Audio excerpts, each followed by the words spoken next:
Welcome to this video showing you how to create your own competitions on Education Perfect. On the left-hand navigation bar, you have a competitions tab. Head into there, you'll see some upcoming competitions that have been set for your school and our official ones, but you have the ability to use the assign button and create your own. So, why are you creating a competition? What's it going to be called? Is it for one class? Is it one class versus another? Is it a whole cohort? Are you doing it for revision purposes, for engagement purposes? One that I used it a lot for was to motivate my 2 Year 9 classes up to the end of term. So I would do something like 9A versus 9B end of term science battle. And they would have the last week of term to see which class got the most points, and we would have a prize for the class that got the most points. We'd have individual prizes, we'd do certificates, but it was really a way to celebrate the end of term and get students really competing and engaged up to that final hour. So what I would then do is I would select my classes involved. You can select your own classes, but you can also grab other classes from the rest of the school. So you might be a head of department setting it up for a whole year level. We've had whole school or whole subject competitions go ahead. So you might be doing all maths classes to celebrate Maths Week, or you might be doing all classes across the school with particular themes for something like house points or academic points. After that, you can choose to open up one or more entire subjects. So students can do any year level, any topic, anything within the subject for points, or you can restrict it to content. So for example, I would be doing for something like end of term, I would be selecting what content we did that term, maybe some extra literacy and numeracy skills.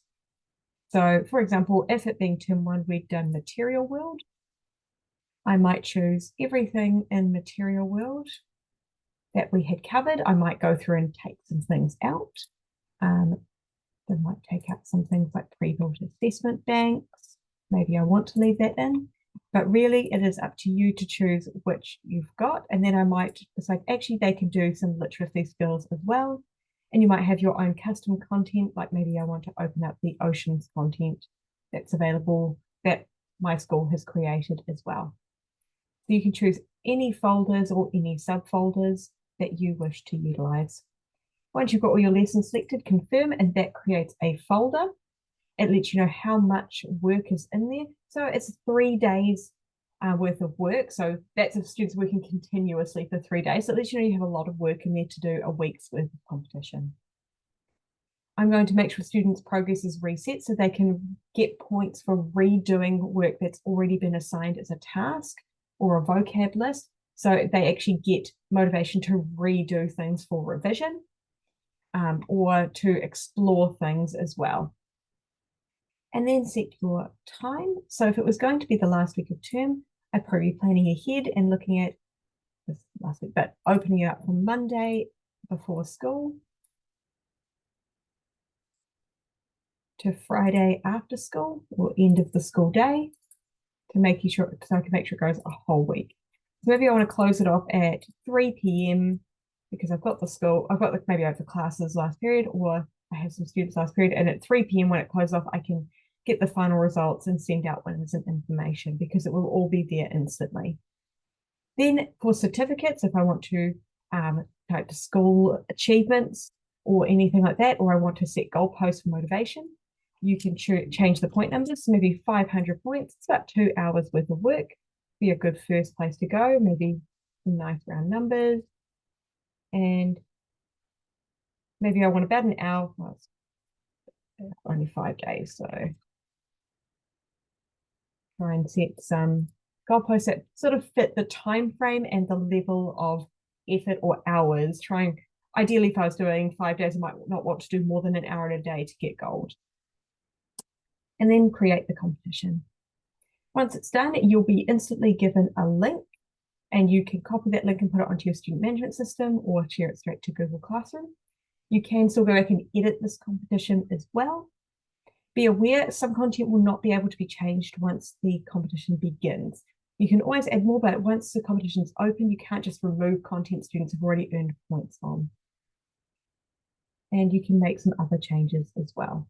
You can see who your participants are, so you can add other classes even partway through.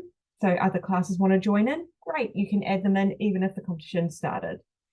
And if there are multiple schools involved, we can set up inter-school competitions for you, but you'll be able to see the participants and the amount of students for every different school that is competing.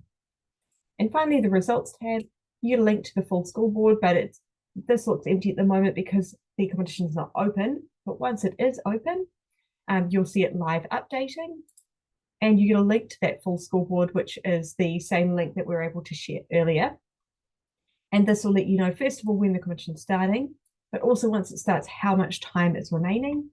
Any of the rules or description you set is there, and you get the live scoreboard underneath, which will show either the class versus class, so school, individuals as well. So you can use that for students to monitor their own progress. Maybe you've got individual students going for top points. Maybe you're looking at class versus class. So even students who may not get the top points can still contribute to the entire class average. So you'll be able to see that live scoreboard, and it's projectable as well if you want students to see live updates as they're answering questions in their EP screens.